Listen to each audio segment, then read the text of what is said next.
Hello everyone, আমার নতুন আরেকটা ব্লগে তোমাদের অনেক অনেক স্বাগত। আশা করছি তোমরা সবাই ভালো আছো। আর আমি আবারও চলে এসেছি আফটার ডিউটি আমার ডেলি রুটিন ব্লগ নিয়ে। এই 15-20 মিনিট হলো ডিউটি থেকে ফিরে ফ্রেশ হয়ে চুলটা একটু বেঁধে নিলাম। তারপর অ্যাজ ইউজুয়াল চলে এলাম রান্নাঘরে। সকালে ভেজানো ছোলার ডালটা দেখছি ভালো মতোই ভিজে গিয়েছে। ফেরার পথে একটা দুধের প্যাকেট আর পাওভাজি ব্রেড নিয়ে এসেছিলাম। সেই দুধটাই ঢেলে নিয়ে গরম করতে বসিয়ে দিলাম। আজ ডিনারে বানাবো ভেবেছি ছোলার ডাল পনির দিয়ে, তাই জন্য পনিরগুলো কেটে নিচ্ছি। আর এইদিকে দেখো পাওভাজি ব্রেডগুলো সেঁকে নিচ্ছিলাম। আসলে এটা আমার চা দিয়ে খেতে খুব ভালো লাগে। জানি খুব অড লাগছে শুনতে, কিন্তু কি করব বলো, এই ব্রেডটা গরম চায়ে ডুবিয়ে খেতে আমার কিন্তু বেশ ভালো লাগে। আর এটাই ছিল আমাদের আজকের সন্ধ্যাবেলার জলখাবার। তারপর ফ্রিজ থেকে মাছগুলো বার করে একটু নুন হলুদ মাখিয়ে রাখলাম। কাল সকালের জন্য বেগুন আলু দিয়ে একটা পাতলা মাছের ঝোল বানিয়ে রাখবো বলে। যদিও রান্না করার অভ্যেস আমার কলেজ লাইফ থেকে কম বেশি রয়েছে, কিন্তু আজও এই মাছ ভাজতে আমার খুব ভয় লাগে। তাই জন্য আমি মাছটা ঢেকে ঢেকে ভাজি, ওই যে তেল ছেটার ভয়। আর এদিকে দেখো আমি ভিডিও বানাচ্ছি, এটা টিটু দেখতে পাইনি।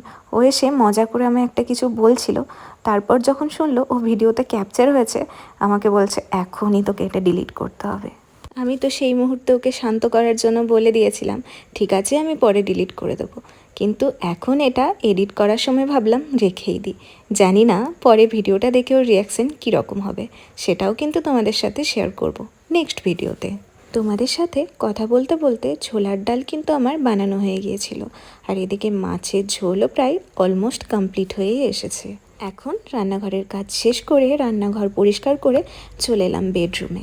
জানো তো, রোজ রোদে যাতায়াত করার ফলে মুখে গায়ে হাতে অনেক ট্যান পড়ে গিয়েছে, তাই আজ ভাবলাম একটু স্ক্রাবার দিয়ে স্ক্রাব করে নিই। নর্মালি সময় হয় না করার, কিন্তু আজ দেখলাম হাতে কিছুটা সময় আছে, তাই স্ক্রাব করে ফেললাম। দেন ফেস ওয়াশ করে এসে একটু বসলাম। অনেক দিন হলো নেল পলিশ লাগানো হয় না, সেই কবে ঘুরতে যাওয়ার সময় লাগিয়েছিলাম, তারপর আর লাগানোই হয়নি। তাই আজ ভাবলাম যখন ফ্রি বসে আছি একটু নেল পলিশ লাগিয়ে নিই।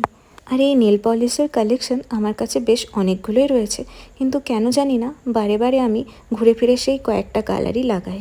তোমরা কারা আমার মতো এরকম করো অবশ্যই আমাকে কমেন্ট সেকশনে জানিও। যাই হোক, অবশেষে হয়ে গেল ডিনার টাইম। দুজনে রান্নাঘরে চলে এসে ডিনারটা রেডি করে নিচ্ছি। আর আজ ডিনারের মেনু হলো ছোলার ডাল, রুটি, আর সাথে রয়েছে মিহিদানা আর সীতাভোগ।